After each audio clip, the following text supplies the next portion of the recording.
Hello guys, welcome back to Mastic research and analysis wing. तो पिछले 2-3 दिन से मार्केट एक छोटे से रेंज में फंसा हुआ है। उसके पीछे रीजंस क्या है? और ऑप्शन पुट बायर हो या पुट सेलर, पुट बायर हो या फिर कॉल बायर हो, किसी को भी ये 2-3 दिनों में पैसा सोफेस्टिकेटेडली बनाने को नहीं मिला हुआ है। उसके पीछे रीजंस क्या है वो जानते हैं। बिकॉज मार्केट एक बड़े वोलेटिलिटी से एक स्मूथ मतलब एकदम साइडवेज हो चुका है पिछले 3 दिनों से। तो उसके पीछे सबसे इंपॉर्टेंट चीज है इंडिया विक्स वोलेटिलिटी इंडेक्स। अगर आप ये पिछले 3 दिन देखो, एक्चुअली 4 दिन देखो, फ्राइडे का सेशन, फ्राइडे के सेशन से अगर देखो तो कंटिन्यूअसली ये ड्रॉप हो रहा है। उस समय इसका प्राइस था 15 के आसपास, ड्रॉप हुआ और क्लोजिंग लगभग 14.49 दी।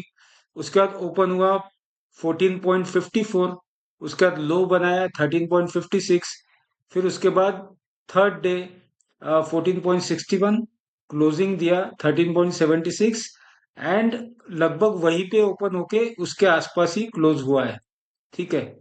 आज का ये ओवरऑल मतलब आज की इसकी जो क्लोजिंग है वो आपको दिख रही है 13.24। तो लगभग लगभग एक 15 से 18% का कंटिन्यूअसली फॉल विक्स में हमें देखने को मिल रहा है। इस वजह से हुआ क्या है कि आपने जो भी पोजीशंस बनाई, मार्केट में बहुत बड़ा मूव नहीं आया, बट ऑप्शन के प्राइजेस लगभग लगभग 30-40, या अगर करंट वीक के ऑप्शन में आपकी पोजीशन हो गई तो 50% से ज्यादा प्रीमियम मेल्ट हो चुके हैं, जिस वजह से प्रॉब्लम हमें फेस करने को मिली। आप में से मैं भी एक हूँ option buyer.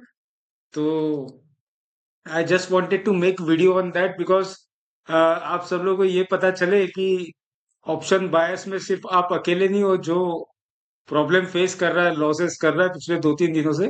That is why I made this video.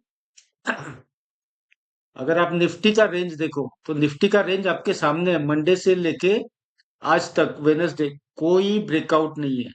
छोटी सी कैंडल फॉर्म हुई है, ये डेली कैंडल है। सेकेंड कैंडल भी आप देखो तो रेंज में, थर्ड कैंडल भी रेंज में है। अगर ओवरऑल आप निफ्टी को देखो तो on an average 50 to 60 points का एक छोटी सी रेंज में निफ्टी ट्रेड कर रहा है। जिस वजह से अगर आपने एकदम बॉटम में एंट्री की या एकदम टॉप में एंट्री की होंगी, जिसके चांसेस बहुत कम हो गए, बिकॉज हमें वोलेटाइल मार्केट की हैबिट हो चुकी है और मार्केट सडनली साइडवेज हो गया। तो हम लोग बड़े मूव के लिए बॉटम में मतलब बीच में कभी भी एंट्री कर लेते थे तो इजीली एग्जिट मिल जाता था अगर डायरेक्शन कैच किया तो। अब क्या हो रहा है कि मार्केट बॉटम में एंट्री करोगे तो आपको मूव मिलेगा, या टॉप में एंट्री करोगे तो मूव मिलेगा। बीच में आपने एंट्री कर ली तो आप फंस गए, जैसे कि थोड़ी बहुत प्रॉब्लम मुझे भी फेस हो रही है। अब ऐसे मार्केट में काम करने का पैटर्न मतलब अगर ये साइडवेज मोमेंटम कंटिन्यू रहता है, जबकि मुझे ऐसा लगता नहीं है कि ये अभी कंटिन्यू रहेगा। कल हम we are expecting big breakout, या ऊपर होता है या नीचे होता है वो कल देखते हैं। But as per current scenario of option chain, अगर ऑप्शन चेन को आप देखोगे तो 24,700 पे 1 करोड़ 46 लाख की पोजीशन बनी हुई है, मतलब कॉल को सेल किया गया हुआ है। जिससे ये समझ में आता है कि ये रेसिस्टेंस है, ये इतने आसानी से ब्रेक नहीं होगा। एक्सपायरी हमें 24,700 के नीचे ही दिखेंगी।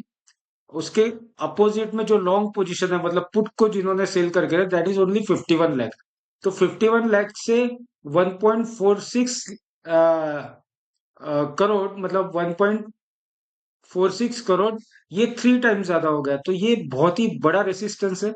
उसके बाद अगर आप यहाँ देखोगे 24,650, तो यहाँ भी एक रेसिस्टेंस आपको दिख रहा है क्लियर के, यहाँ 45 लाख है, यहाँ पर 78.7 मतलब 79 लाख की पोजीशन है। अब आज जो मैनेजमेंट हुई है वो इतनी जबरदस्त तरीके से हुई है। अगर 24,600 अगर आप देख रहे हो तो यहाँ पर जो पोजीशन बनी थी लगभग 1 करोड़ 48 लाख के आसपास पोजीशन थी। और पुट कैरी करके लेके जाने का कन्विक्शन आने का रीजन ये है टेक्निकली कि क्लोजिंग के 20-25 मिनट में मतलब 3 बजे से लेके 3 बज के 20 मिनट के टाइम फ्रेम में हमने ये देखा कि यहाँ तो कोई चेंजेस खास नहीं हुए, मतलब 1 करोड़ 10 लाख 8 लाख के आसपास यहाँ पोजीशन थी, 1 करोड़ 3 4 लाख के आसपास पोजीशन थी। तो यहाँ पर जो पोजीशन ड्रॉप हुई है वो सिर्फ 2 3 लाख क्वांटिटी की हुई है। बट यहाँ पर जो ड्रॉप हुई है पूरी 46 47 लाख की क्वांटिटी ड्रॉप हुई है। मतलब 24,600 ब्रेक करने के लिए निफ्टी पूरी तरीके से तैयार है। हाँ, आपको यहाँ पर सपोर्ट जरूर दिख रहा है 24,500 और 24,550 के बीच में। लेकिन अगर गैप डाउन हुआ, क्योंकि ऊपर के साइड में पोजीशन जितनी स्ट्रांग है नीचे के साइड में उतनी ज्यादा स्ट्रांग नहीं है। अगर आप कैंडल वाइज भी देखोगे तो आपको सिंपल लॉजिक से समझ में आएगा। 24,600, 650, 1.46 करोड़, 55 लाख, राइट। तो ये कैंडल्स काफी बड़ी है। अगर यहाँ देखो आप, तो यहाँ एक कैंडल है बड़ी, लेकिन उसके सामने ये कैंडल उसको मैच करती है। और यहाँ अगर आप देखो तो ये सपोर्ट इतना ज्यादा मायने नहीं रखता है, क्योंकि जो बीच का स्ट्राइक होता है वो सपोर्ट का काम नहीं करता है। सपोर्ट का काम करेगा 24,500। अब 24,500 पे 1 करोड़ 9 लाख की पोजीशन है, मतलब सपोर्ट अभी भी स्ट्रांग है। बट यहाँ पर जो पोजीशन है वो पोजीशन है 40 लाख की, मतलब 40 लाख क्वांटिटी शॉर्ट है, राइट। मतलब 40 लाख के कंपैरिजन में और डबल से थोड़ा सा ज्यादा हो गया। बट ये सपोर्ट के कंपैरिजन में अगर रेसिस्टेंस को देखोगे तो resistance is more powerful than the support, because यहाँ पर 1.5 सीआर की पोजीशन शॉर्ट में है और यहाँ 51 लाख की है। मतलब 3 टाइम ज्यादा है, यहाँ पर 2 टाइम ज्यादा है, यहाँ पर 3 टाइम ज्यादा है। तो प्रेशर ये एरिया में है। तो आई एम एक्सपेक्टिंग कि कल मार्केट में या तो गैप डाउन हो या फिर खुलते ही मार्केट में थोड़ा सा डाउनफॉल आए। अब यूएस मार्केट के ऊपर भी काफी कुछ डिपेंड करेगा। आज सीपीआई डाटा है, तो वो डाटा कैसे आता है और मार्केट क्या रिएक्ट करता है, बिकॉज यूएस मार्केट भी लाइफ टाइम हाई पे है। और 2 3 दिनों से भले ही थोड़ा थोड़ा नीचे आ रहा है, बट एक शार्प फॉल अभी हमें देखने को नहीं मिला। अब ये देखना है कि उसमें प्रॉफिट बुकिंग आती है या फिर वो साइडवेज होता है या अप साइड जाता है, वो भी देखना बहुत ज्यादा जरूरी है। उसके बाद ही क्लियरिटी आएगी। तो कल कल tomorrow I am expecting big move.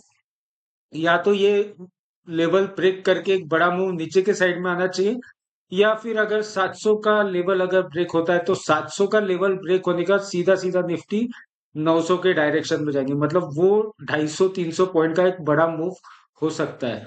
तो एक छोटे रेंज में होने के बाद एक बड़ा move I am expecting tomorrow. Will see what happens, but what ever it will be, but कल और परसों का दिन बहुत ही ज्यादा एडवेंचरस होने वाला है। बड़ा मूव आने वाला है, क्योंकि 3 से 4 दिन का जो कंसोलिडेशन है, एक्चुअली मंडे टू वेनसडे, आज 3 दिन का जो कंसोलिडेशन है वो कंसोलिडेशन कहीं ना कहीं एक बड़ा ब्रेकआउट या ब्रेकडाउन देगा। ब्रेकआउट देने के चांसेस मुझे कम इसलिए भी लग रहे हैं बिकॉज 3 दिन कंटिन्यूअसली कंसोलिडेशन होने के बाद भी अपर साइड में मार्केट अपमूव नहीं दे रहा है और ना तो डाउन साइड में दे रहा है। बट ओवरऑल जो चीजें हो रही है वो इंडिकेट कर रही है। अगर आईटी सेक्टर को देखो तो पिछले 1 महीने में लगभग 7 to 8% बढ़ चुका है, तो वो ओवरसोल्ड जोन में है। अगर एचडीएफसी बैंक को हम लोग देखते तो एचडीएफसी बैंक में भी ओवरसोल्ड जोन में, वो भी कंसोलिडेट कर रहा है एक रेंज में। तो अगर एचडीएफसी बैंक और आईटी सेक्टर में and even in mid cap sector थोड़ी बहुत अगर प्रॉफिट बुकिंग हुई, तो हम लोग यहाँ पर निफ्टी को 24,450 24,350 के रेंज में जाते हुए देख सकते हैं कल या परसों में। अब देखते हैं लाइव मार्केट में क्या होता है। Overall whatever the situation is, we have kept front of you. Market हमेशा, मार्केट होता है सुप्रीम, हमेशा एक ही पैटर्न में चलता नहीं, पैटर्न चेंज होता है, तो कुछ चीजें बर्दाश्त करनी होती है हमें। तो this is the overall scenario. Wish you best of luck for tomorrow. Will see in live market what will happen. Thank you so much. Have a great day.